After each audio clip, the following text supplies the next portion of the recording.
James May has been living in Hammersmith, West London, for almost a quarter of a century, where he'd like to stay, until the end, but he has a secret life elsewhere too. James May has been best known for speeding around the world in supercars on the Grand Tour with his co-stars Jeremy Clarkson and Richard Hammond.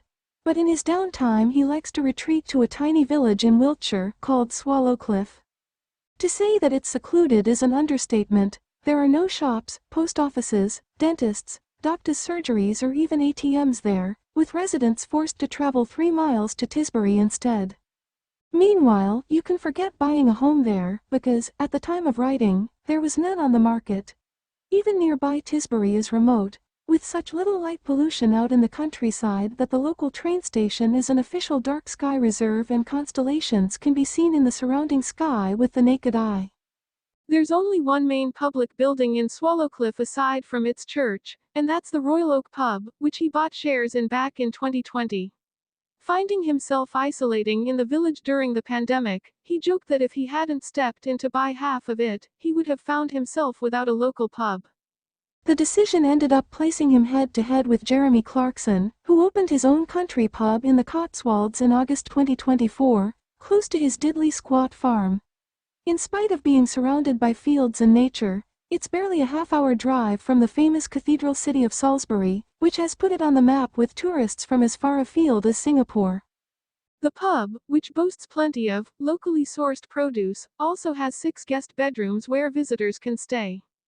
The menu includes a 75-pound steak which playfully claims to be the Chateaubriand of Wiltshire, and an 80-pound Laurent Perrier Le Cuvée Brut from the Champagne region, which is sold with the words, "For those of you that don't really care how much wine costs, look no further." Another beverage choice, the Domaine Durand Sancerre Vieilles Vignes from the Loire Valley area, is subtitled, "We drank 27 bottles of wine and this was our favorite." A glass of Sancerre is also an acceptable form of staff tip.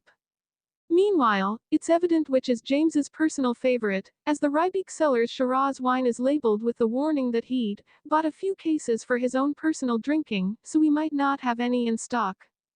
Gin entrepreneur James has boasted that the Royal Oak is one of just 2 pubs that stock his own brand, the other being his London local, the Cross Keys on Black Lion Lane. However, James surprised fans when he revealed that he doesn't order a glass of his own gin while he's there, the reason being that he already has gallons of it at home. Instead, he opts for a beer, with the price going onto a tab, and even takes pints home to enjoy at the self-built house he shares with his partner Sarah. Although eagle-eyed fans might catch him cycling around West London, and he'd like to keep his home there until he dies, there'll always be a place in his heart for Swallowcliffe, where he regularly retreats to enjoy idyllic British countryside away from recognition and the crowds. Check out our review of James's pub, the Royal Oak here, and learn how it compares to Jeremy Clarkson's.